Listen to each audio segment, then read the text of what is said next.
The Square Ball Podcast. Hello there and welcome to the latest edition of The West Stand. Our new show, it's out Monday and Friday, generally speaking, even when we've got a bit of a squeeze on the midweek games like this week. Guests from across the world of Leeds United, journalists, commentators, ex-players and plenty more. Dan Moylan with you with Michael Normanton. And our guest today is Adam Pope from BBC Radio Leeds.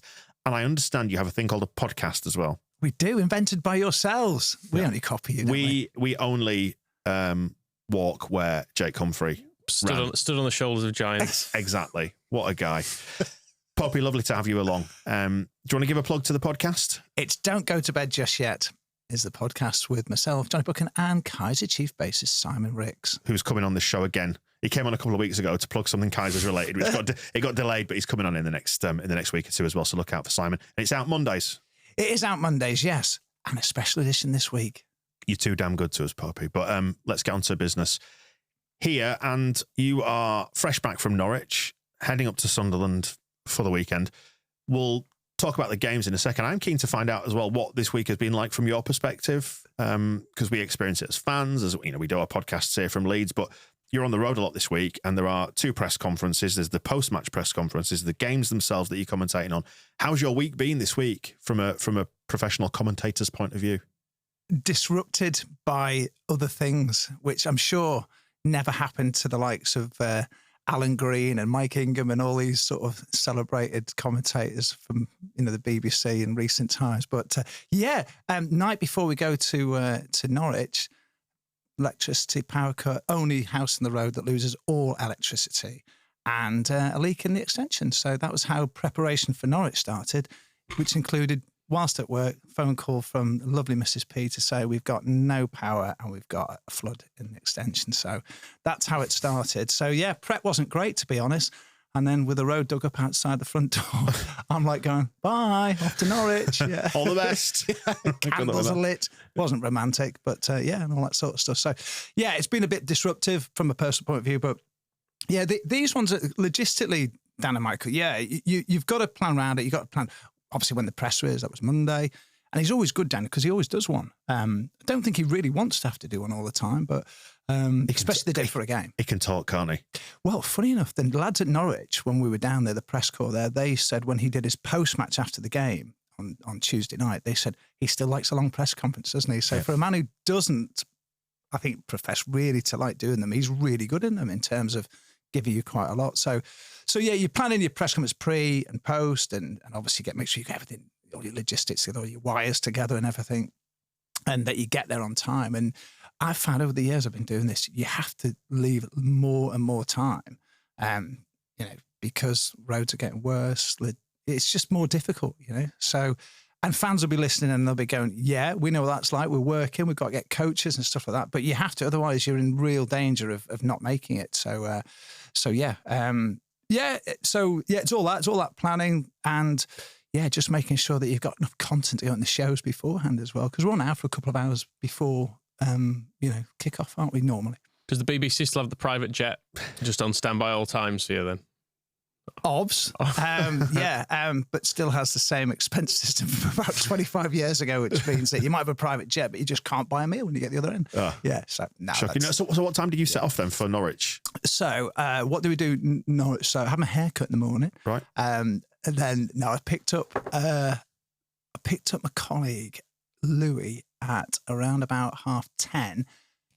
Got down to Tankersley Manor to pick up John Newsom, who does the away games with us. And then we wanted to get into Norwich for about 4-ish, checked in, and then get to the ground and then get set up. Like to get set up about an hour and a half before if we can, because lines fail, go down, especially when it's been raining and all that sort of stuff. There was water was coming through the roof at Norwich. Hopefully, I'd hoped Graham Smith from the YP was going to be sitting. I don't know if you saw my Twitter feed, but there was a pile of water in front of us in the press benches, and I really hoped that would be his seat. Sadly, it wasn't. But stuff like that can happen, and suddenly, before you know it, you're not making it on air, or you're really stressed, and that's not ideal when you're going on air. Nor is trying to tell your wife how to turn the boiler back on whilst you're mid-conversation with John Newsom.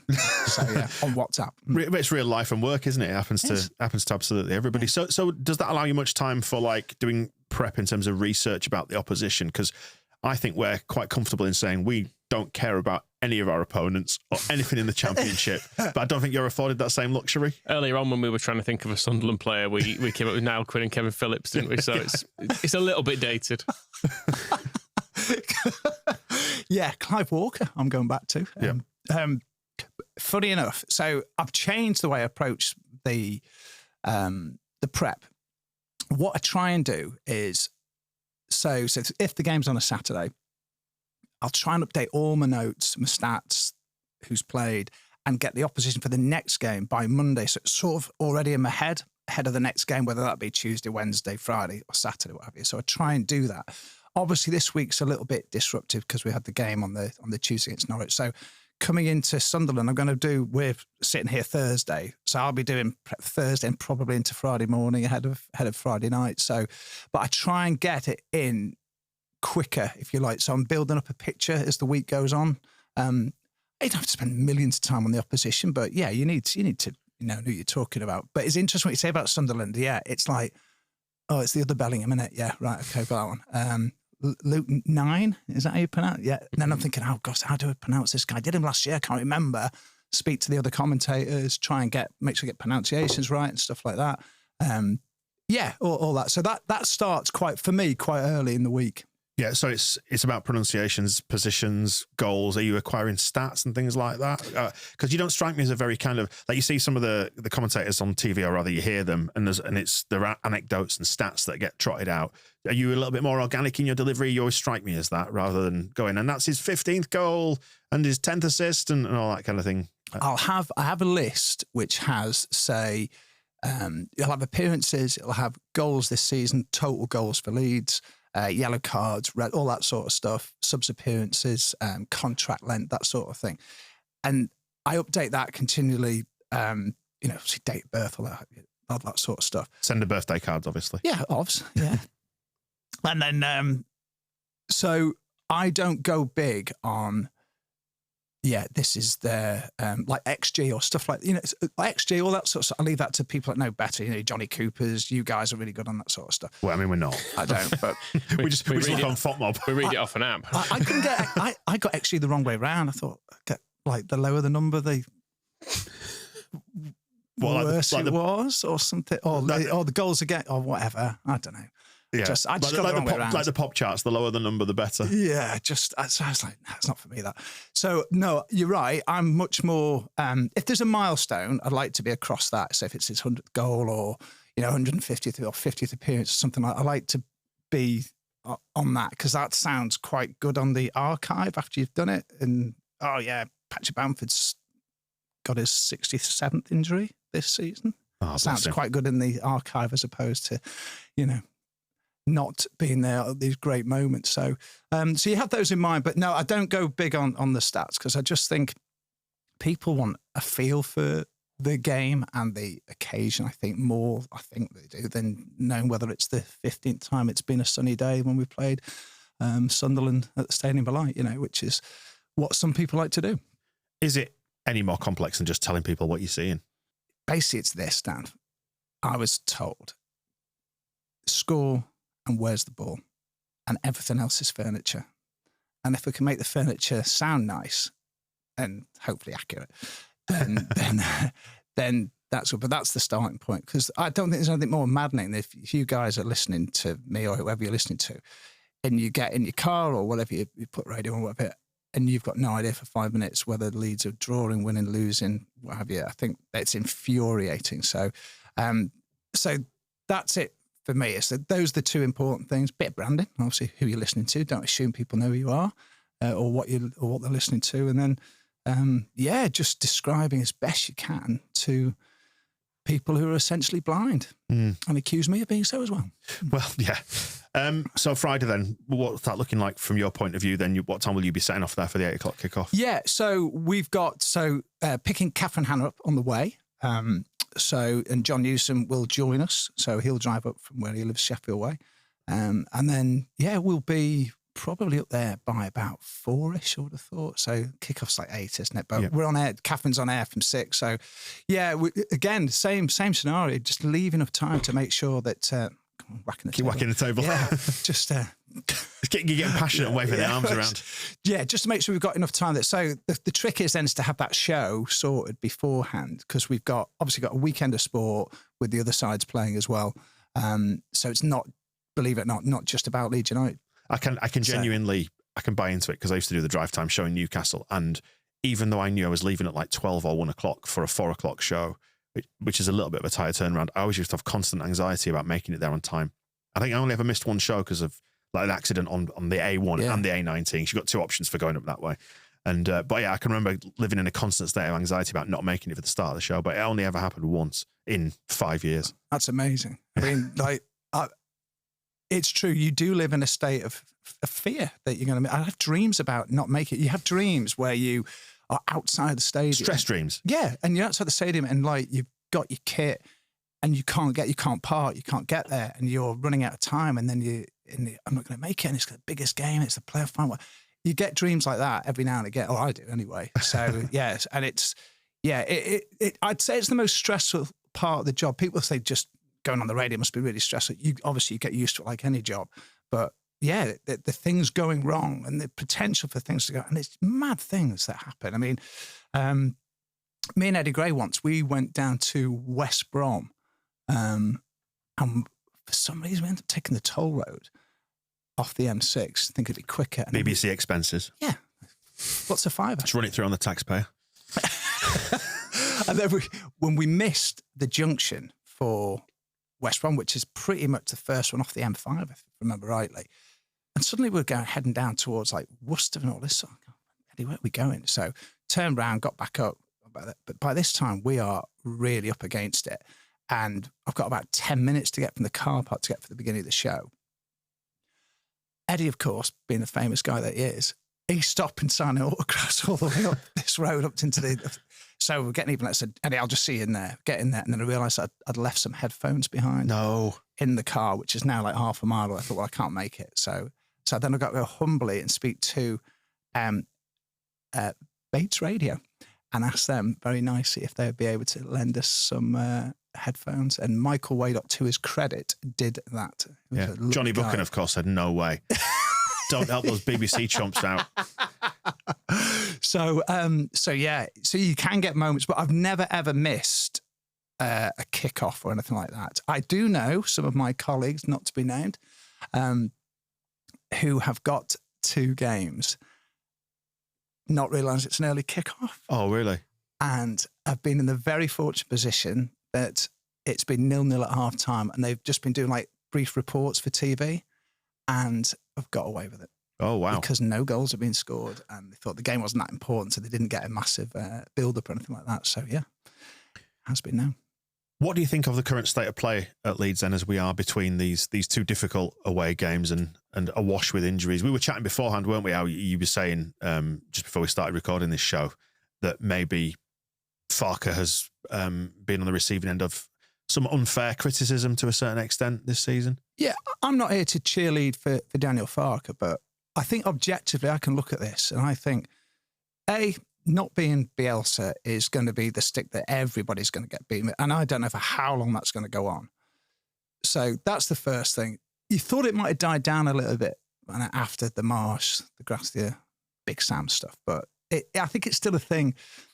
And listening to you guys, I think you've really hit the nail on the head here. Some of the stuff that he's getting accused of, or Leeds getting accused of, is exactly the same as what Bielsa was getting accused of. Can't break down, a low block, all that sort of stuff. We see the same thing over and over again.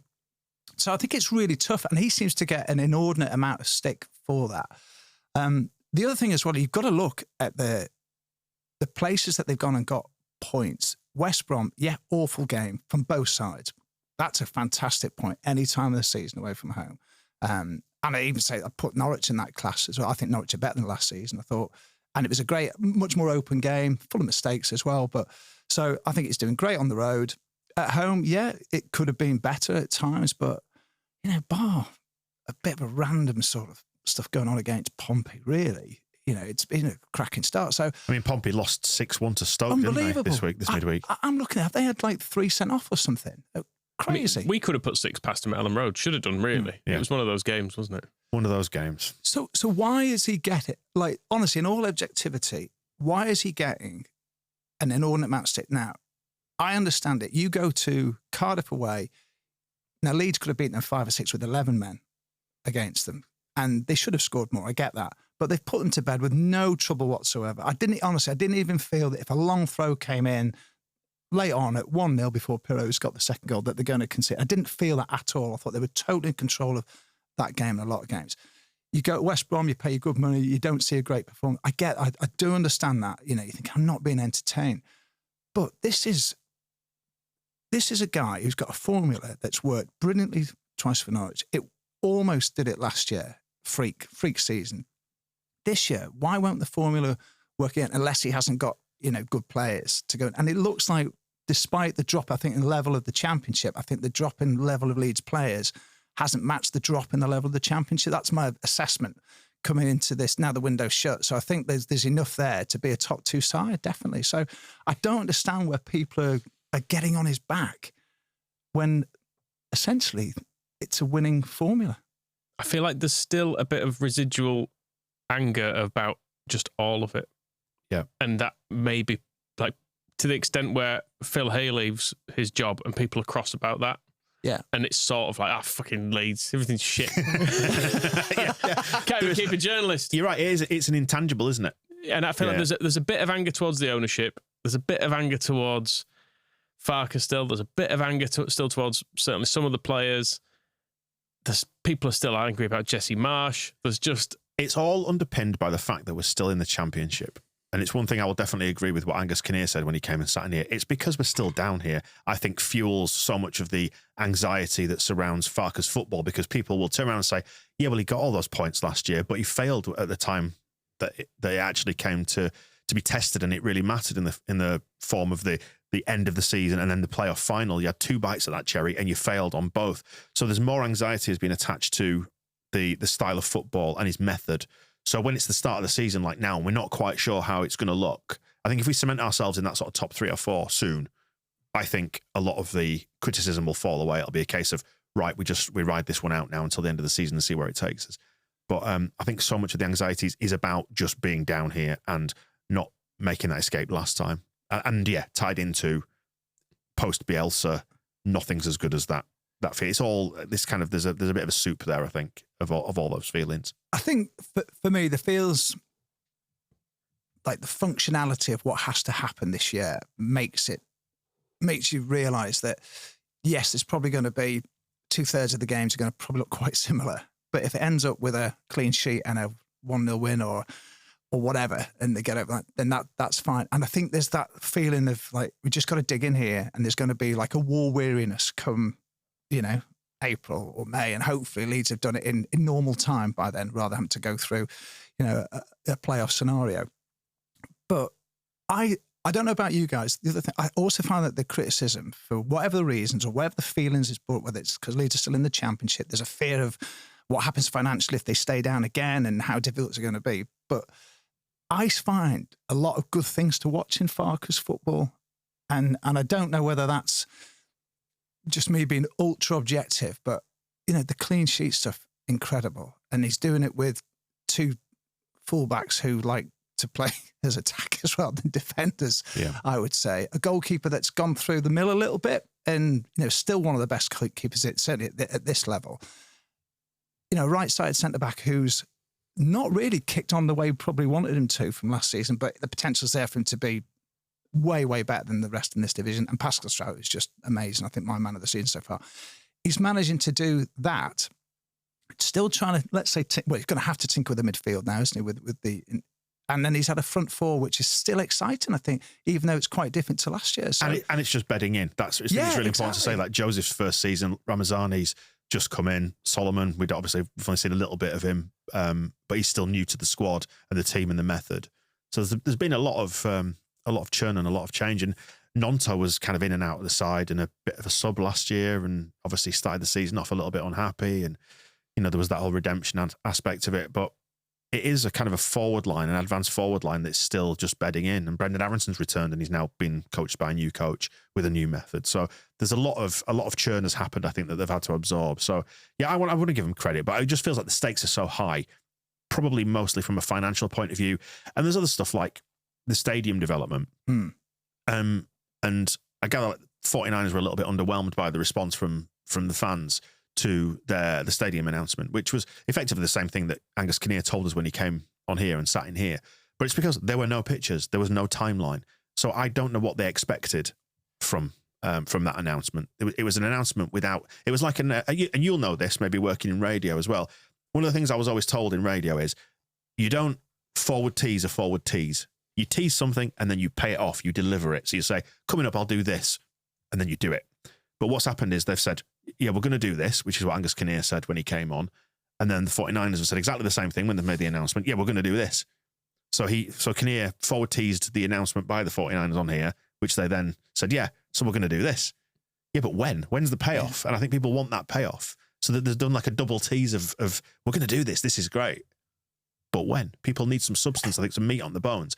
But even that, because that's seen as a sign of big progression, and it's one of those things we've been promised for decades now, development on the stadium, without any substance ever coming to pass, really.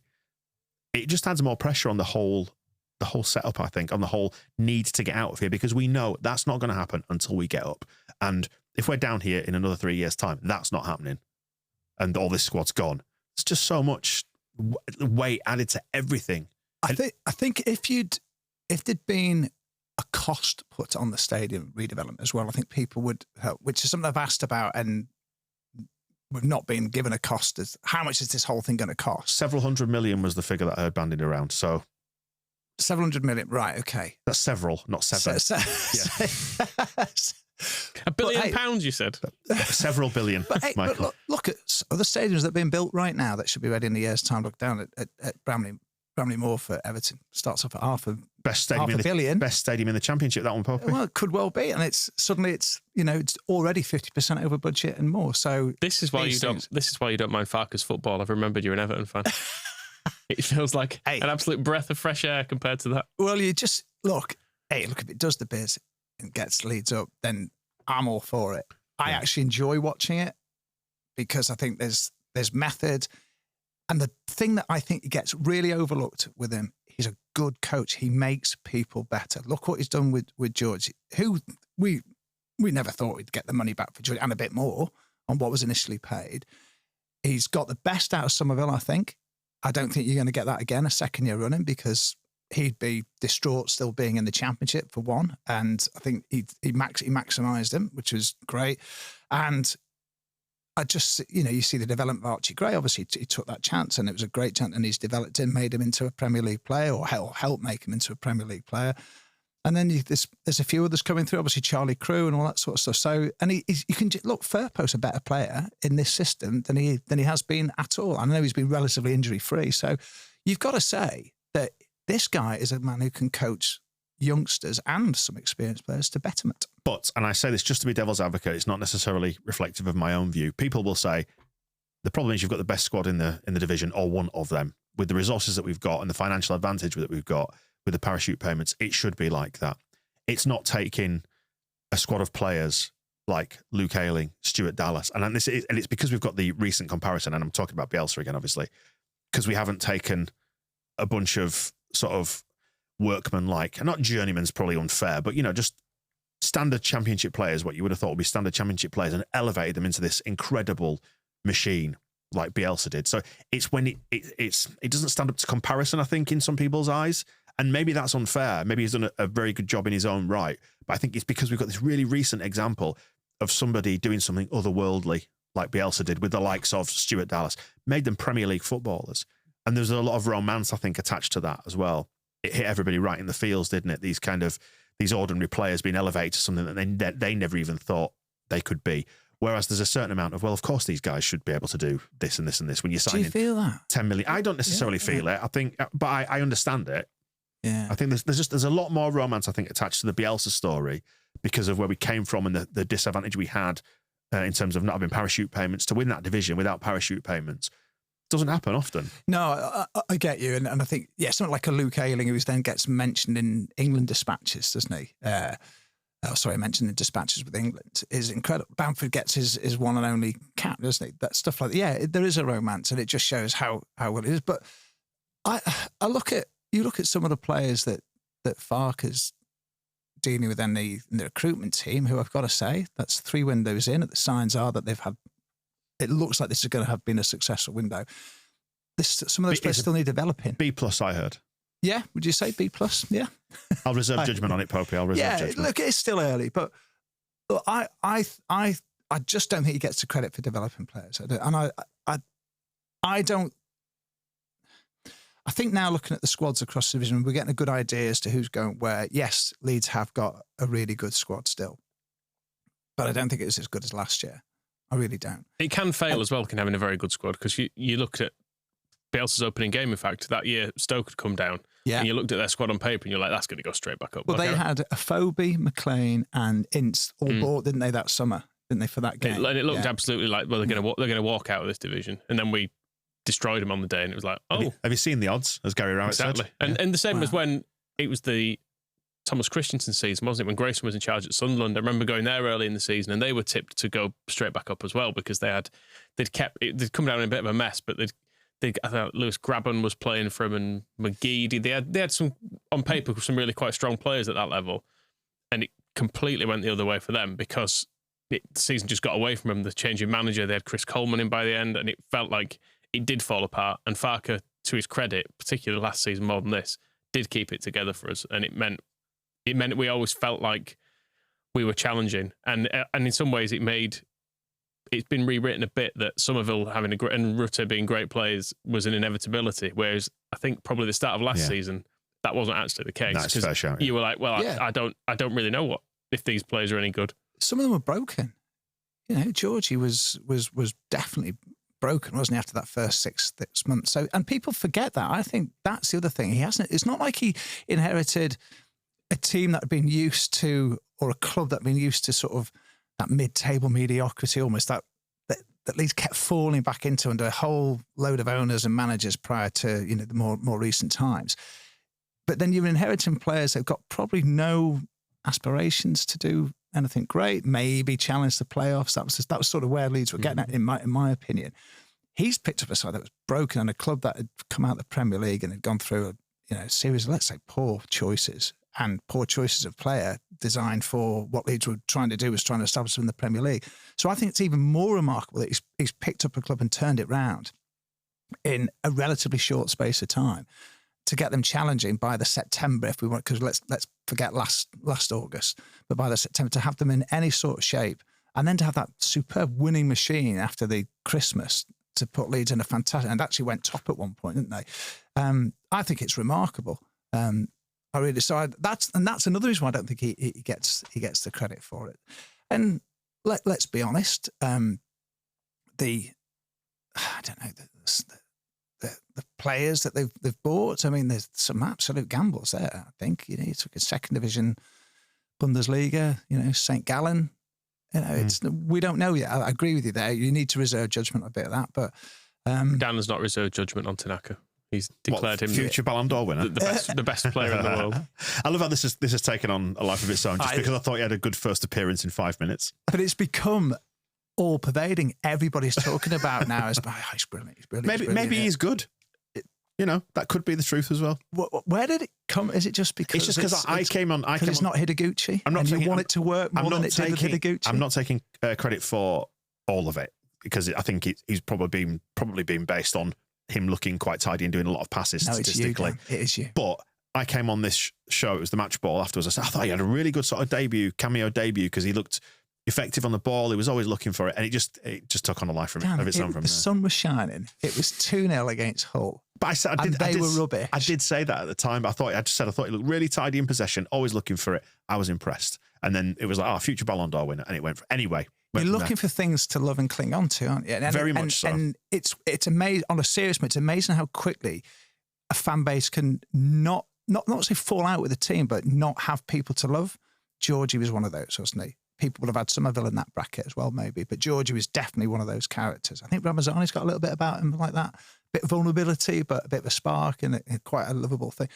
And it's very easy to not have players that you can identify with or want to queue up and get an autograph with. And football is becoming more and more like that as football, isn't it? It's not like the olden days when the equivalent of Phil Hayes, like Don Waters or whatever, would travel on the team bus to the away fixtures and was basically embedded in the camp and would get exclusive, would befriend the players. There's just a real distance now between journalists and footballers, and it's all very stage managed, and you get your designated Sky interview after the game, all that kind of thing. It's all very controlled. Yes. We're in a very controlled environment now. So I think there's distance between, as an extension of that, there's a distance between fans and players as well. And because we make young boys millionaires at 15 in some cases and younger, that the game is moving more and more in that direction where it's less relatable for want of a better phrase, the working man, as it used to be, like the working man sport and all that. It's interesting you say that, because there's 2 points there, because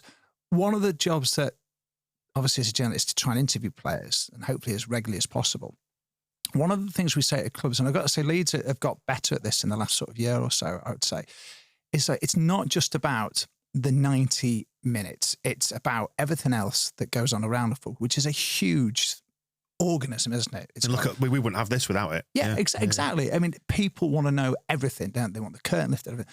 But like the foundation stuff that goes on, loads of good work going on there. There's, what the players are doing outside of it, what else this club is doing, what people are doing at the club outside of the pitch time, if you like. There's just so much that goes on where it spreads all around the world, all that sort of stuff. So getting to a player and speaking like we did to Willie Nonto last week, we actually sat down in the office last week and we went, right, we're going to do interview. I've never spoken to Willie Nonto before. It's just like other people have done it when maybe I've been off or whatever, but want to make it a bit different. Let's do some quick fire questions. Can I just say, it was really good, this. I enjoyed it, and I enjoyed seeing the clips. Well, thanks for that, because like the general interview was a fairly normal interview. How's season going? How are you with the fan base now that things weren't great a year ago? And he recognised all that, and I thought, great. But then we did some quick fire questions, and we have a really good videographer, YouTuber, Lewis, who went and made, put the magic dust on it, and it was great. And Willie was brilliant. And all the players are fantastic. He did his Yorkshire accent, did he? That was the clip. It was great, wasn't it? Yeah, you're right. All right. He was great. And stuff like that really sort of endears players. It humanises them. It does, doesn't it, Dan? Yeah. And that's the sort of thing. But the interesting thing was, as soon as we put up interview with Willie Nonto, one of the responses was, didn't hit the table. One of the responses was, big gold sobs just hit the table there. One of the responses was, I don't know why you bother with these. You never hear anything from the players when they do this. And that's the mentality some fans have got into. They just think player interviews not great. We know what they're going to say almost. So hopefully occasionally we can get something a little bit different and present it in a better way, which is a largely what our job is. What was the other point? Was social media. I don't know how you guys have found it. And I'm sure you haven't worked in radio, Dan, you'll know this as well, but you could do it with your pod, a brilliant pod, and there might be somebody that has a bit of a go back and it sort of sticks in your mind a little bit. You get better as you get older and you get more I was going to say, it's just water off a duck's back now, it happens. But don't you feel, or I certainly feel, this summer, everything on social media has got more toxic, and it's like good people are getting less, and they're either coming away off it and thinking, I'm not bothering, it's so bad. So that noise is a bad noise, and everything seems angry. And I was going to say, actually, on a specific point about this last summer, I think it was in the wake of Archie being sold, I logged out of the Square Ball Twitter account and didn't look at it for weeks. I thought, I'm just not going to subject myself to it, because it's also not necessarily people peppering angry stuff at us, but I was like, the conversation it got so, not toxic's not the word, but everyone was so down. It's like, it does start, it can invade your own thoughts, can't it? Like, you can start to feel negative when you see so much negativity. I thought, do you know what? It's probably not the healthiest thing in the world, this. I can't control any of this that's going on. So I'm just going to try and enjoy a break from Leeds this summer as best I can, and know that come August, I'll be missing it again and ready to go again, and try and enjoy it far more without it taking over my life. With mixed results, truthfully, it still does affect me a great deal. But I think when you get the actual football and you get what you might term as data to fill the void, as in games, results, performances, players, that kind of thing, it helps. It's the void that's the problem, because people just naturally, nature abhors a vacuum, it wants to fill it. Yeah, absolutely. Yeah, so I get it. But I think that the point I'm making is that everything is getting jumped on very, very quickly. And it can be not even a throwaway comment, but just something that to me is accurate. People can disagree, but don't accuse people of being things that they're not, or, get it in proportion. And I think that's the situation with Farke, say, get it in proportion. It's not, it's way off the scale, way more than, I often talk about Leeds being like 0 to 100 and then straight back down to 100 in terms of how people react to things. It's like that scale is like Spinal Tap 111 now. It's just, it's got even more drastic. The parameters have been, forced even wider now. Yeah. And maybe that's football. I look at other clubs. Yes, it's similar, but we know Leeds is unique in the way people sort of bond with a club and react and how it affects people's lives. I'd say Leeds is right up there, isn't it, with the most sort of emotional sort of clubs, or the most where people, it affects them all week, not just 24 hours after the game. But it's self-reinforcing, isn't it? I think a lot of it. Like social media, I think, is a huge contributor towards it. It's a massive catalyst for, and we do, we put something out just about every day now.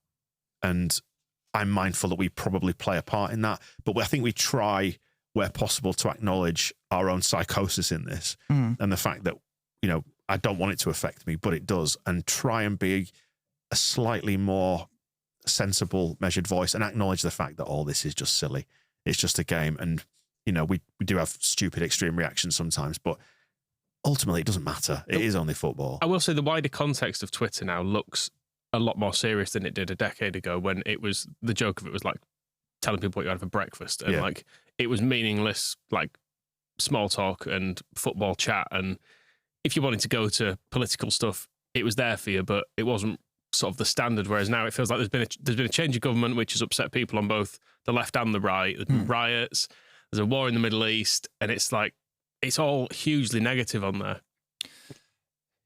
And thrown into the context of that is some Leeds news, which then I don't know if set dotted amongst, Well, it's like the old news agenda, isn't it? You used to be told what to think by whatever was on the 6 or 10 o'clock news headlines. That kind of set the mood of the country, and I suppose it's become a little bit like that, in that you will take your opinions and your feelings from whatever it is that is sent your way. But these days it's scrolling on the phone, laid in bed at 11 o'clock, isn't it? And there's no escape from it. Like Leeds United used to be consumed through the likes of it, BBC Radio Leeds and the Yorkshire Evening Post, and you'd read it once a day, you'd get your news, and that was kind of it for 24 hours. You were able to kind of switch it off and get on with normal life, whereas now you might read what the YEP is putting out. If Graham's put something out, and then you'll scroll a little bit more, then something else has come out. It's contextualised in a weird way as well by the fact that you're reading it on a timeline that might go something about Elon Musk, because he seems to like himself being on there, something about the Middle East,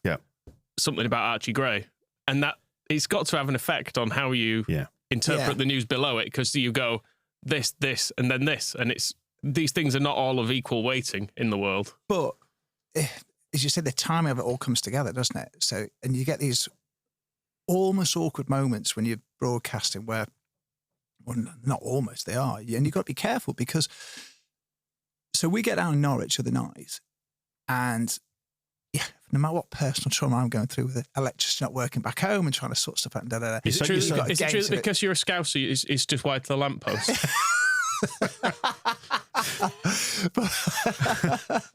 So you've got like, so you're trying to deal with we've all got our own personal stuff. You've got a job to do. You're trying to deliver the best comms that you can do. Right. So, and it's an important game, obviously, against Norwich, who are probably going to be up there. But then you suddenly see the news through social media, because Iran have launched a load of missiles at Israel. So you're thinking, wow, context in your head is like, suddenly you're going... Like the wider social context. Yeah. Are you going, like, I'm without power for 24 hours back home with family, with candles and all that. What is that compared to what I've just heard? Yeah. And I've got a job to do, which then you're thinking, yes, Norwich Leeds is really important to loads of people. But then you just, in your head, you got, oh my word, this is just catastrophic what we're seeing elsewhere in the world. But then the other thing is that you've got to deliver a broadcast, and you've got to be careful of some of the language you use. Now, we have courses now and again, which, and particularly in this instance, if there's a big conflagration going on around the world, be careful of the language. Don't be using aerial assault for the way a team might be playing, stuff like that. You've got to be quite mindful of some of the language you use. I know somebody's going to jump on this and go, BBC woke nonsense, but this stuff has been around for ages, and I know it existed as well, like in commercial radio as well. Just choose your language carefully. Yeah. It's interesting, when we spoke to John Helm years ago, he said, I remember him saying he never uses the word tragedy with football. Oh, disaster, wasn't it? And disaster. Yeah. He never uses it. He doesn't like extreme language like that because he's seen it because of the Bradford fire. And he commentated on the Bradford fire. Yeah. So he said like that sort of language is just not in his commentary anymore, because it's like that's a separate thing. Yeah, and I think I'd like to think I'm the same on that. There are certain ways they're just not. Hillsborough's a tragedy. The Bradford fire is a tragedy, isn't it? Heysel is a tragedy. All these things are proper tragedies. And Leeds have had theirs as well. With fans losing their lives at games, so that's a tragedy. So a defender having a terrible game is not. And you've got to be really, really careful about that. And look, you can't do it. You will make mistakes. And just to make sure that people know in radio, people aren't in your ear telling you don't use these words. Like while you go on it, you might have had a course 3 months, 3 months before. But a lot of it's common sense. But the point being, say you're trying to do your pod, and you've got information coming in, and so one of the worst things is, please don't let any news break about Leeds while we're doing the pod, so it's out of date. But you've got all this information coming in all the time, and half the battle is sieving through it and thinking, right, that's rubbish, that's not it. But then there might be some seismic event that suddenly changes everything. You go, wow, and it's all coming at once, and you've got to deal with it. So it's filtering stuff is really important, whether it affects you emotionally, whether it's an insult or whether it's a massive piece of news that is affecting the job that you're about to do on air. To the matters at hand then, which I think one of the things to say just around that thought of is, football is escapism. It matters an awful lot to an awful lot of people because it's escapism from all the other stuff as well. So to our form of escapism and Sunderland on Friday, what are you fancying for Leeds as a point, a good result? I wanted 4 points this week. If I'm honest, before the game at Norwich, I thought maybe Norwich is the one where they're going to get the 3. Just because Sunderland have been doing, particularly well, really, despite losing Jack Clark to Ipswich Town. So, and then I still feel coming away from Norwich that I'm not saying it's 2 points drop, but the chance to win that game by 80 minutes I really felt was there. I think the last 10 Norwich came good. Sunderland really strong at home, so I'd take a point. I'd be quite happy with 2 points, to be honest, from these away games. But I did think 4 was on the cards, but I sort of feel this is going to be harder. Norwich has not been a bad hunting ground for Leeds, to be fair, has it? Sunderland's been a bit tricky. Not that counts for loads, I get that, but there's a few of the same players that did score. Well, Bellingham scored last year, didn't he, against Leeds? 9's there, but I'm glad Jack Clark's not. Yeah. Because he gave Archie Gray a bit of a torrid time. It was one of the few occasions when somebody had his number, I think. He did. There was Mellor, wasn't there, at Preston? He was at Hull now, isn't he? He did. And I think Jack Clark was difficult. Most games, Archie worked it out, didn't he, by the second half? And he'd sort of get on top of the other player. But no, Jack, really good. I think it's a real bonus. It surprises me that Sunderland have continued in the vein that they have, to be quite honest. But look, Leeds win, joint top, aren't they, on points? It'd be a heck of a result if they could do that.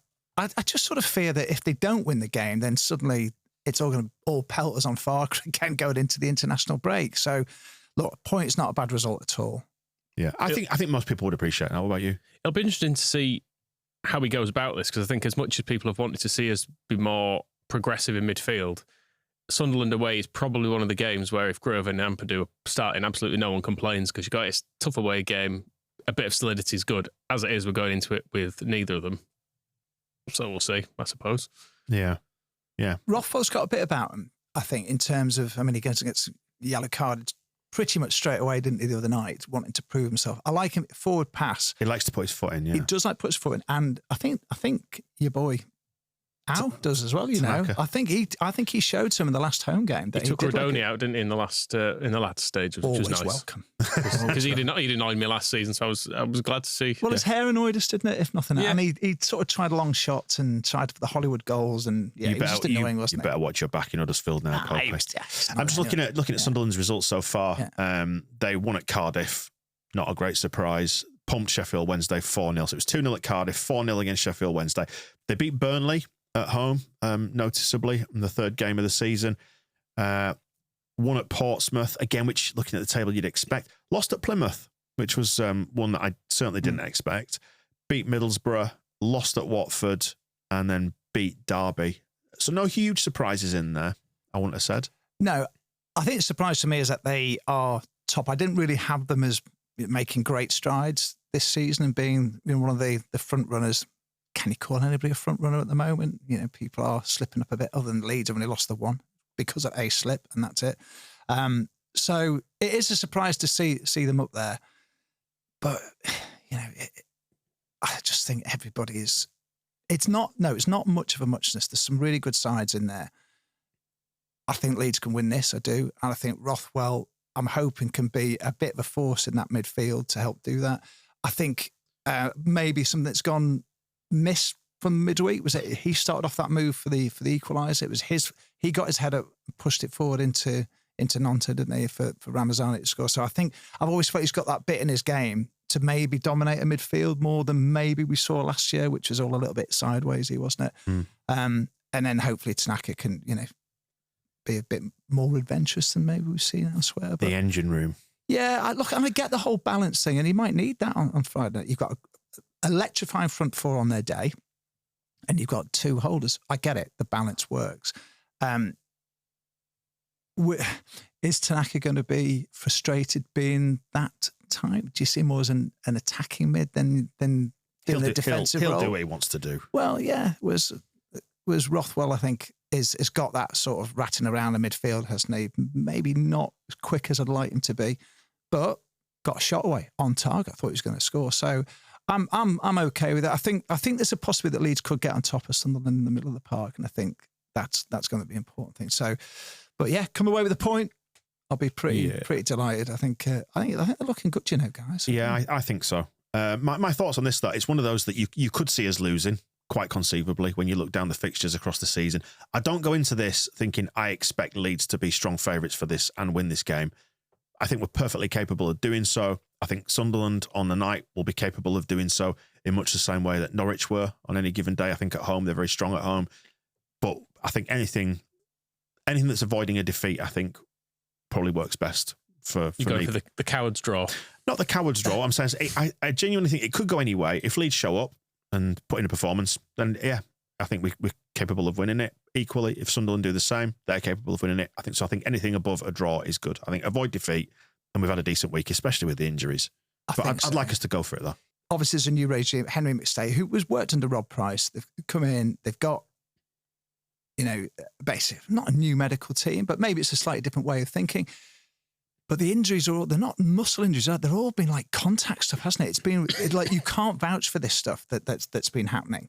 It's been really, really unlucky. Maybe, we thought Bale's had some unlucky injuries in his time. He always counted for 4, didn't he, to be out for a match day. But you knew straight away that Ampadu wasn't good. And Neil Redfern said to us, that is not good. He just knew that was, and he's tried to carry on. Gruev, he just felt the way he went down. He got up, tried to carry on. That doesn't look good. So we'll know, hopefully, after the Sunderland game when we speak to Daniel Farke, because he didn't know as of the press, did he, Wednesday night heading into Thursday. But, his first assessment wasn't great. And I think they've been really, really unlucky there. I think they're it's not a bare bones squad, but I think that the limit of their seniority in terms of players that are available, Chambers and Crew waiting in the wings, that's a big, big step up, that is. And it'd be Charlie Crew, wouldn't it? That would be a big step up for him if another injury was before the midfield. Matthias Klick, anybody? Maybe we could bring him back in if he's finished business. Yeah, he could be. There's his Great White North on Wacko's mentioned that he appears to be out of contract in 2 more games at first glance. Anyway, I think the one thing going against that is I do still follow him on Instagram, and he looks to be having a dead nice time. Yeah. So maybe he doesn't want to come back to this. Why not come back and be scoring the winning goals in a European trophy against Elche? Poppy, thanks for coming in, and enjoy the trip up to Sunderland on Friday. Safe travels and all that. Then we'll do it again sometime, yeah? I would love that, guys. And Great work. Thank you very much. We'll see you soon. The Square Ball Podcast.